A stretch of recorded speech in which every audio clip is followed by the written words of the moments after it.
Okay, we gotta talk about what happened last night, because Steph Curry had arguably one of the best games of his career. In fact, I'd argue the best. Last night, the Golden State Warriors and the Sacramento Kings played in a Game 7 where the winner would be going on to the second round. And I'm not gonna lie, a lot of people thought the Sacramento Kings were gonna take this game. A lot of people thought the Kings were a better team. They didn't think Steph Curry was gonna be able to step up. Me personally, I'd pick the Kings to win this series in 6. However, I knew there was a possibility of it going to 7. And sure enough, that did happen, but it did not go the way I thought it would. Steph Curry would have a legacy game, having 50 points in a win versus the Sacramento Kings. And I think this game taught us a couple things that we need to look at today, because this Warriors versus Lakers matchup might be the most interesting series of the year. And I know, I feel like I've said that a million times. Before we do talk about the Warriors real quick, I just want to shout out the Kings. The Kings played absolutely amazing this year, and I would argue this is something that no one saw coming. Not even the biggest of NBA junkies thought the Kings were going to win more than like 30 games. Everyone thought they were just going to be a lottery team once again, but we were all proven wrong. I know it was their first year making the playoffs in a while, and honestly, they have a bright future. These next couple seasons are going to be very interesting for the Kings, and I do see a possibility where the Sacramento Kings are a consistent 3 seed and above. With that being said though, this video is about the Golden State Warriors and Steph Curry mostly, so let's get into that. So first off, I've been paying attention a lot to NBA Twitter recently, and by the way, if you're not following me on Twitter, man, what are you doing? I talk about the NBA a lot on there, and you also get to see some behind the scenes looks of my videos and also just random shit going through my head. I mean, isn't that basically the point of Twitter? Regardless, I've been seeing a lot of people say a couple things about Steph Curry, and one of the conversations that are starting to be had is Steph Curry not only the greatest point guard of all time, but is he also a top 10 player in the NBA of all time? And I'm not gonna lie, this shocked me, not because I thought Steph Curry does not deserve to be in the conversation, but it's because I thought we already kind of agreed on this. Like Kobe being a top 3 player, I thought we already agreed on that. But apparently there are people that do not believe Kobe is a top 3 player, just like people didn't think Steph Curry was the top 10 player all time. Now, as far as being the greatest point guard of all time, I'm not sure. From what I can understand, there are 2 players in the conversation, and that's Steph Curry and Magic Johnson. And I think these guys all time, if we're going as far as point guards, are 1A and 1B. Me personally, I'm having a tough decision on trying to say who I think is the better player all time, especially because Steph Curry's career is not over, and I still think he's gonna win a couple more rings. But if someone was asking me right now and I had to give an answer, I'm just gonna go Steph Curry. It might be recency bias. We have to look at the fact that Steph Curry has many accomplishments. Like, he's the all-time leading 3-point scorer, multiple championship rings, also being one of the best playoff performers of all time, which, by the way, can we talk about that for a sec? Apparently there's a narrative that Steph Curry is not a clutch playoff performer, which I didn't even know was a thing, I'm not gonna lie. And if you needed proof, I think last night just showed that Steph Curry is a clutch playoff performer, but there are multiple examples that I could give you. Honestly, the only time Steph Curry was truly playing bad was just in the 2016 NBA Finals. In fact, over the past couple years, I've started to notice there's a narrative just about Steph in a negative way, and I truly don't know why. Like, I thought as an NBA community, the one player we could all come together and say is one of the greatest players of our game right now and someone that we can all respect was Steph Curry, but it turns out like half y'all can't appreciate shit. Now, when I was making my player predictions video, there was a factor I didn't talk about and I probably should have, and it's the fact that the playoffs are unpredictable, not just because of the teams, but because of the players, especially the ones that have a past. I mean, predicting the Lakers to beat the Grizzlies wasn't ideal, especially because Memphis was such a good team, and just like the Kings losing to the Warriors, I don't think a whole lot of people saw that coming. The biggest reason why people thought the Kings could lose was just because of Steph Curry, and it seems like in this playoffs, the older generation is starting to thrive, and they're the ones that are lasting. I'm not confident in the Warriors as a team, and that might be a hot take. I know Steph Curry plays on the Warriors, so what do I mean I don't trust the Warriors? The only reason why the Warriors won this series was because of Steph Curry. If the Kings would have won this series, I would have pointed to multiple factors. I would have said Malik Monk was a great player off the bench. Guys like Keegan Murray, Davion Mitchell, De'Aaron Fox, not only on the offensive side, but the defensive side, there were multiple players that we could accredit to the Kings having a good series. But with the Warriors, there are a lot more negatives than positives. Klay Thompson, despite scoring a good amount of points, is shooting fucking tour dates. Draymond Green is over here basically trying to kill people, and Jordan Poole has to be the biggest question mark in the NBA right now. Actually, I feel like it's kind of disingenuous if I say Steph was the only reason. I gotta give my credit to Kevon Looney, man. Kevon Looney was a beast on the boards, especially getting second chance points, and not just rebounds in general, but offensive rebounds, which again led to more second chance opportunities. But as far as those 2 players go, I'm not confident in the full team, and I think the second round matchup is really going to test both teams that are being played. And I kind of do want to preview this matchup because I think this is going to be one for the ages. We are getting a 7-game series of Steph Curry versus LeBron James, which I did not have on my bingo card to start the NBA playoffs. This Lakers versus Warriors matchup is one that I'm not even going to try to predict because I genuinely don't know how this is going to go. Just judging off the first round matchups, it seems like the Lakers have more of a team edge. I think overall the Lakers just have a better constructed roster right now and they're flowing as a team. The Warriors aren't doing bad necessarily, but I just think the Lakers are doing it better. But if you're a Warriors fan, I do have good news for you guys because I know a way that the Warriors can easily win this series and the Lakers are not going to be able to do anything. As a matter of fact, if this one strategy is implemented, I could see the Warriors taking it to the NBA Finals and possibly getting Steph Curry his 5th ring. And if those events transpire, then conversations will need to be had. But first, we gotta talk about today's sponsor. Well, kinda. Today's video is brought to you by The Starting 5. The Starting 5 is a podcast that is going to be hosted by me and 4 other great NBA creators. Guys like 2for1, Will So Chill, Xavier, and NBA Nerd are going to be featured on here. We got a lot of stuff planned. We've been working on this for the past couple months and we're super excited to launch this. Our first episode is actually going to go live this Friday, so if you want to check it out, check the pinned comment below or the link in the description. We also do have a Discord server already for the podcast if you guys want to join that. It's not just going to be a YouTube podcast. We also have plans to upload it to Spotify and Apple Music. We're just trying to figure some things out. But yeah, we would very much appreciate it if you do check out the channel. This is something we've been working on for what the podcast just hit 69 subs, so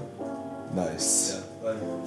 Wait, what the? The one way that I see the Golden State Warriors absolutely destroying this series is if Kevon Looney does exactly what he did last round. There are many things in life that are almost guaranteed, and one of those things are Steph Curry going off in the playoffs. I expect Steph Curry to average like 30 points per game this series. It would not surprise me. But if Kevon Looney can create more second chance opportunities for the Warriors, if Kevon Looney can out-rebound Anthony Davis and overall just win the matchup, and I'm not even talking just points. Like, I expect Anthony Davis to get like 25 to 30 points per game in this series. But if Kevon Looney can out-rebound Anthony Davis in any other matchups that he has, I think the Warriors are easily going to win this. It would also be beneficial if Jordan Poole was actually playing good this series. This was arguably the worst playoff series I've ever seen from Jordan Poole, and it's starting to make that contract he got in the offseason age very bad. I truly think we are in for a special treat, and Steph Curry is once again going to give us a masterclass like he just did in Sacramento. Because if Steph Curry pulls off what to most is the impossible, I think conversations are gonna start being had. Because the disrespect for Steph Curry has been crazy recently. I mean, I'm not even just talking media or analysts, I'm talking about teams, and more specifically, I'm talking about the Memphis Grizzlies. There's a point where the Memphis Grizzlies were talking all this shit to the Warriors and absolutely disrespecting them. In what became a rivalry during the season, it seemed like the Grizzlies had the edge at one point. However, the Warriors are currently advancing in the playoffs and the Grizzlies just lost in the first round. And if you want to see why this happened, well, I made a video about it, you guys should check it out. And if you don't want to watch that video right now, it's all good, but I would highly suggest that you do subscribe to the Starting 5 podcast. I'm actually going to put it right here.